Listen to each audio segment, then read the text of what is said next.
बिस्मिल्लाहिर्रहमानिर्रहीम। अस्सलाम वालेकुम। एक्सरसाइज 2.1 का क्वेश्चन नंबर 3 है। इसमें हमें रेजिड्यूज़ के दिए गए हैं non zero residue classes modulo 9, जिसमें 1, 2, 4, 5, 7 और 8।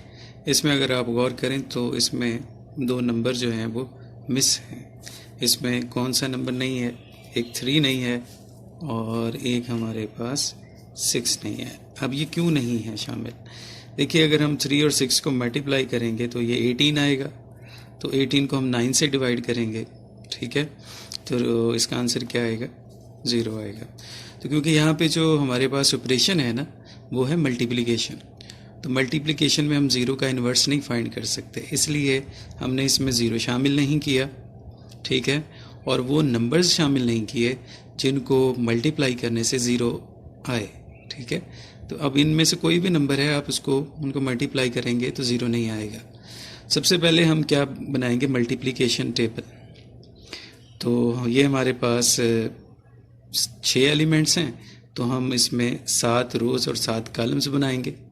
ये एलिमेंट्स इस तरफ भी लिख देंगे और इस तरफ, और इनको अब हम मल्टीप्लाई करेंगे। मल्टीप्लिकेशन का तरीका आप जानते हैं, जब दो नंबर्स का प्रोडक्ट इस 9 के इक्वल आ जाए या इस 9 से ज़्यादा आ जाए, तो हम क्या करेंगे? उस नंबर को इस 9 से डिवाइड करेंगे और उस प्रोडक्ट की जगह वो रिमाइंडर लिखेंगे।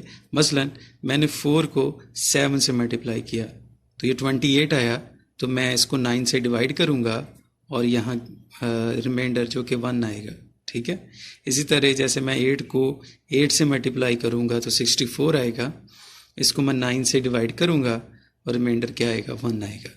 तो हम देखते हैं कि इसके एलिमेंट्स को हमने मल्टीप्लाई किया तो किसी भी दो एलिमेंट्स का जो प्रोडक्ट है वो इस सेट से बाहर नहीं गया। इसका मतलब क्लोजर प्रॉपर्टी जो है वो सेटिस्फाइड है। मल्टीप्लिकेशन जो है नंबर्स में एसोसिएटिव ही होती है, इसलिए हम इसे प्रूव करने की ज़रूरत नहीं है। 1 जो है वो आइडेंटिटी एलिमेंट है। क्लियरली 1 को हमने 1 से मल्टीप्लाई किया, 1 को 2 से मल्टीप्लाई किया, 1 को 4 से मल्टीप्लाई किया, 4 एंड सो ऑन। अब हम देखते हैं इन्वर्सेस। देखिए, जैसे हम 1 का इन्वर्स तो खैर 1 ही है, आइडेंटिटी का इन्वर्स वो खुद ही होता है। देखिए, जैसे हमने 2 का इन्वर्स फाइंड करना है तो हम देखेंगे कि किस नंबर को हमने 2 से मल्टीप्लाई किया है और 1 आया है। तो देखिए, 2 को जब हमने 5 से मल्टीप्लाई किया तो हमारे पास प्रोडक्ट क्या है? 1। 2 को हमने 5 से मल्टीप्लाई किया तो प्रोडक्ट 1 आया है, ठीक है। और इसी तरह हमने 5 को 2 से मल्टीप्लाई किया तो प्रोडक्ट क्या आया? 1 आया है। इसका मतलब ये है कि 2 का इन्वर्स 5 है और 5 का इन्वर्स क्या है? 2 है। इसी तरह हम टेबल से देखते हैं कि जब हमने 4 और 7 को मल्टीप्लाई किया तो प्रोडक्ट 1 आया है। इसी तरह 7 और 4 को मल्टीप्लाई किया तो प्रोडक्ट 1 आया है। तो 4 का इन्वर्स 7 है और 7 का इन्वर्स क्या है? 4 है। बाकी रह गया 8। तो हम देखते हैं कि 8 को जब हमने 8 से मल्टीप्लाई किया तो 1 आया है। तो इसका मतलब क्या है? 8 का इन्वर्स क्या है? 8 है। तो अब ये तमाम प्रॉपर्टीज़ ग्रुप की सेटिस्फाइड हैं। इसका मतलब ये जो सेट है हमारे पास, ये ग्रुप है with respect to multiplication. Next देखिए क्वेश्चन नंबर 4। इसमें हमारे पास सेट ऑफ इंटीजर्स हैं और इस पर एक बाइनरी ऑपरेशन है। बाइनरी ऑपरेशन देखिए डिफाइंड कैसे है। वो कहता है कि ए ओ बी, मतलब हमने ए और बी पे जब बाइनरी ऑपरेशन ऑपरेट की तो उसका रिजल्ट क्या आता है? 0 आता है।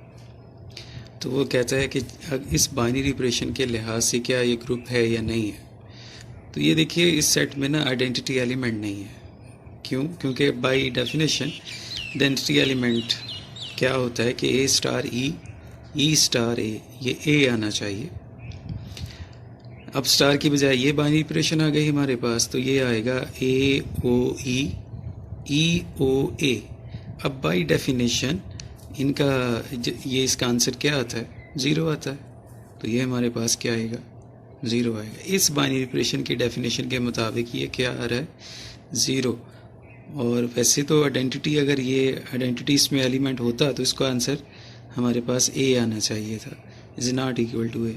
इसका मतलब है कि इस सेट में कोई आइडेंटिटी एलिमेंट नहीं है, तो ये सेट ग्रुप नहीं हो सकता। उसके बाद देखिए क्वेश्चन नंबर 5। उसमें कहता है कि for all x belongs to G. X और एक्स आइडेंटिटी है, मतलब जब हमने एक्स और एक्स को ऑपरेट किया तो हमारे पास क्या आया, आइडेंटिटी एलिमेंट आया। तो ये देखिए यहाँ से हमें ये पता चलता है कि एक्स अपना ही इन्वर्स है। जैसे एक पिछले क्वेश्चन में हमने देखा कि 8 का इन्वर्स खुद 8 ही था, क्योंकि 8 और 8 का प्रोडक्ट आइडेंटिटी एलिमेंट 1 था। तो या इसको आप डायरेक्ट लिख सकते हैं x is equal to x inverse, या इसमें आप एसोसिएटिव प्रॉपर्टी यूज़ करें, लेफ्ट साइड पे भी इन्वर्स से मल्टीप्लाई कर दें, राइट साइड पे, और एसोसिएटिव प्रॉपर्टी यूज़ करें तो X is equal to x inverse आ गया for all x belongs to G. इसका मतलब ये है कि जी में तमाम एलिमेंट्स का इन्वर्सेस वो खुद ही एक दूसरा अपना इन्वर्स है। तो अब हमने जी को अबेलियन शो करना है, उसके लिए हम ये शो करेंगे कि a b is equal to b है। ठीक है, हम जी के 2 एलिमेंट्स लेते हैं, ए बी बिलोंग्स टू जी। अब जी में तो ये प्रॉपर्टी ये है कि उसके तमाम एलिमेंट्स के इन्वर्स वो खुद ही हैं, तो ए का इन्वर्स भी ए होगा और बी का इन्वर्स भी बी होगा। अब क्योंकि जी ग्रुप है तो इन दोनों एलिमेंट्स का प्रोडक्ट भी जी का ही एलिमेंट होगा। अब अगर ये जी का एलिमेंट है तो इसका इन्वर्स इसी के बराबर होगा, ए बी का इन्वर्स ए बी के बराबर होगा। अगर अब हमने ग्रुप में ये पढ़ा था कि ए बी का इन्वर्स क्या होता है, इसमें बी इन्वर्स ए इन्वर्स, ये ऑर्डर रिवर्स हो जाता है। लेकिन बी इन्वर्स बी के इक्वल है और ए इन्वर्स किसके इक्वल है, ए के, तो b a is equal to a b. तो इसका मतलब ये हुआ कि जी क्या है, अबेलियन ग्रुप है।